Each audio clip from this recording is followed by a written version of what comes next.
तर वाल्मिक कराडला बीड जेलमध्ये special treatment मिळते आहे। बडतर्फ पीएसआय रणजित कासलेने हा दावा केलाय। कराडला जेलमध्ये कपात चहा मिळतो आणि ती दृश्य मी बघितली असं कासले म्हणालाय।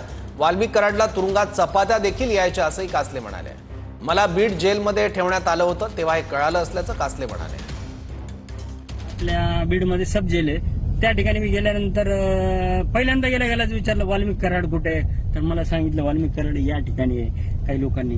आणि त्यानंतर त्याला चहा आला बरं का, 5 वाजता काहीतरी 4 वाजता मला नेलं आणि त्याला 5 वाजता चहा आला। म्हणलं त्याला कपामध्ये मला प्लास्टिकच्या ह्याच्यात काय, ज्याच्यात 50-100 जणांनी चहा पिलाय आणि त्याला नवीन ह्याच्यात काय चपात्या पण यायच्या। लोकांनी मला सांगितलं की चपात्या 3 लेअरच्या त्याला चपात्या सांन काय त्याच्यामध्ये बीडी सिगरेट तंबाखू असेल। मी बघितलं नाही ते ओपन करून, पण ते हे होतं सगळं। कॅन्टीन 25,000ची कॅन्टीन घेतो तो, स्वतःच्या नावावर 10,000ची आणि 5-6 जण वंजारी